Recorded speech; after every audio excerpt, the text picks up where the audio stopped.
Oh. It's code red. That's the best. Look, ass hat. January 1st of 2021. Dana and I went to another New Year's Eve party. And she got very, very drunk. She was very, very drunk at JC's as well, but this time she just, I don't know, she just got super, super drunk, like to the point where we literally had to carry her to my car. I'm not gonna get too into that, but when we got home, she needed to throw up because she was very drunk. And at this point in time, her nephew had been living with us for a while. He had been living with us since right before my mom passed, like, well, it was when the pandemic started. Is really when he moved in with us. He had like a bedroom, everything, so he was with us. Not the best, but he really literally never wanted to go anywhere except be with us, and I was sober. So I drove us home. He was not in any danger. It was fine. But when she got home, we got her up the steps and she needed to throw up. Let her throw up, and me and him were just letting her do her thing. She doesn't like people to watch her throw up.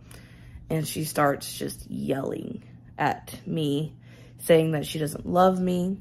This is probably going to get some backlash from her on me. But this is what happened to me. So I'm going to tell my side of it. I feel like I've gotten through a lot of this stuff in like 15 minutes. So, but she started yelling at me, basically that she didn't love me anymore. And that she hadn't for a little while. And that she was cheating on me with a man. And I wasn't sure what to do. I wasn't sure what to say because she was very drunk. She was throwing up.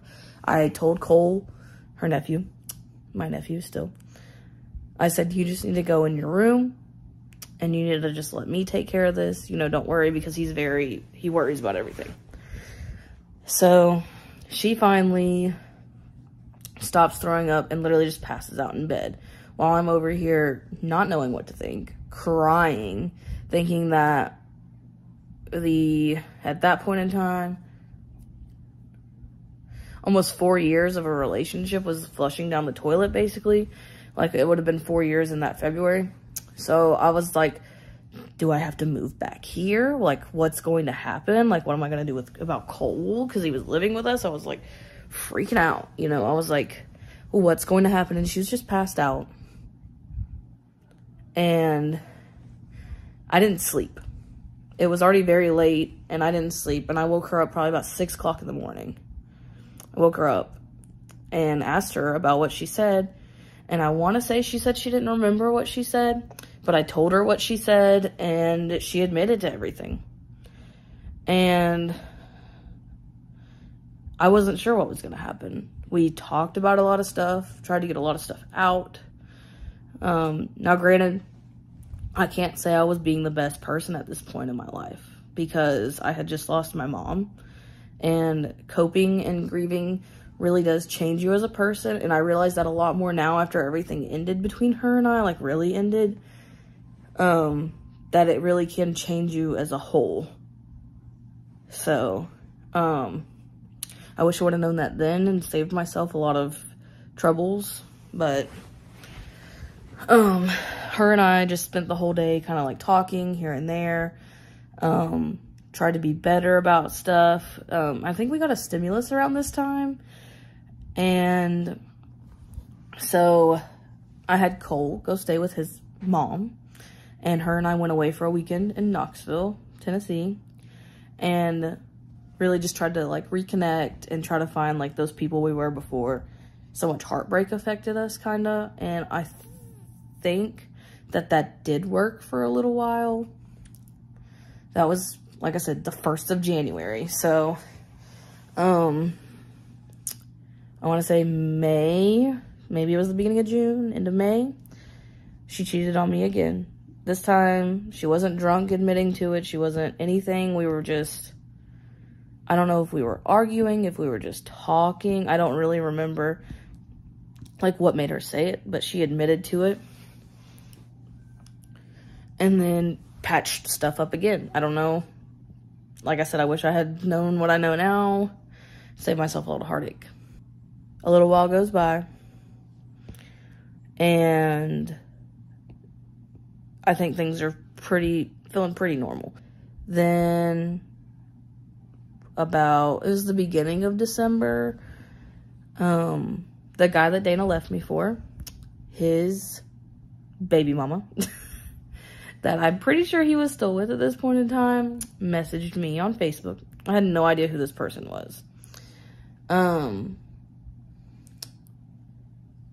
She messaged me and said that they had been talking, and some other things that I'm not going to mention on YouTube because you guys can use your imagination. And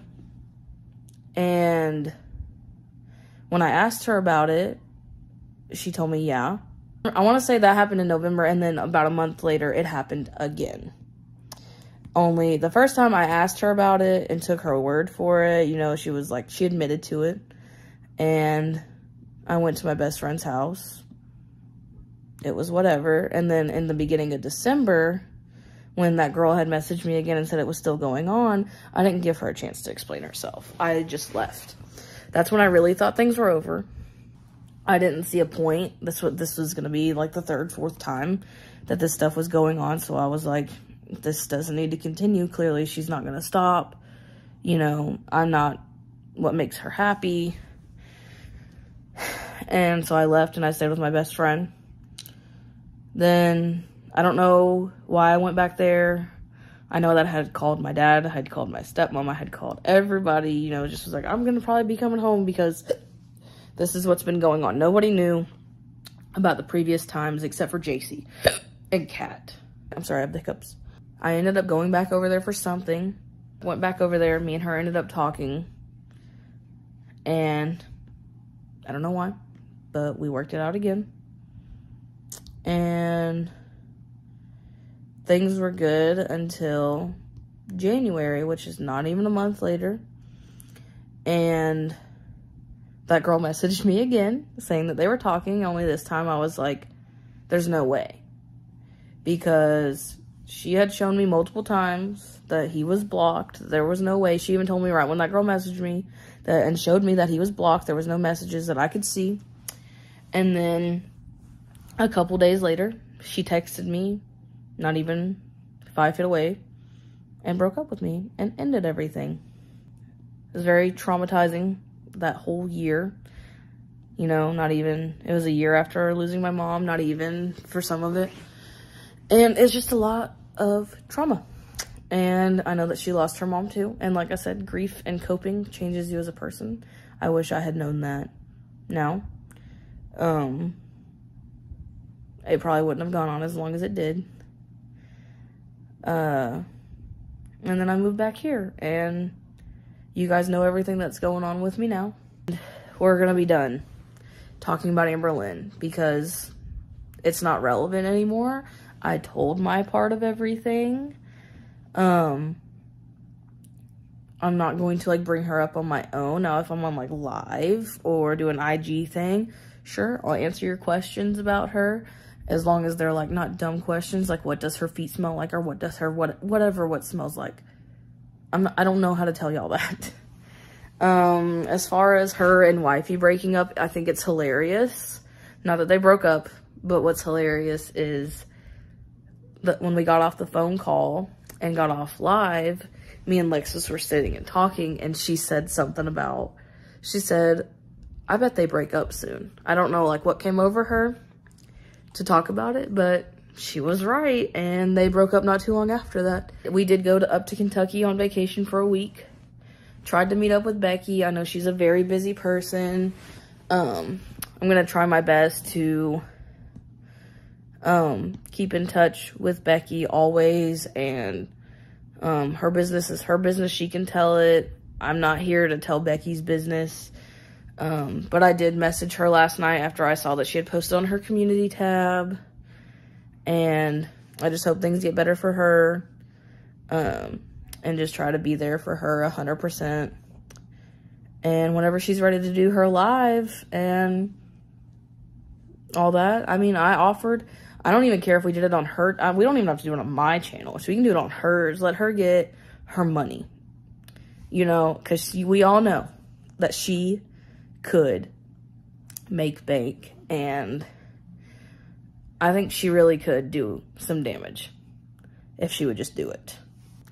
Not saying that Amber Lynn should be damaged. I'm not like a terrible person, quote unquote Amber Lynn. I'm just saying that Becky's voice deserves to be heard, because I know that what I went through was a lot. I can't imagine what Becky went through.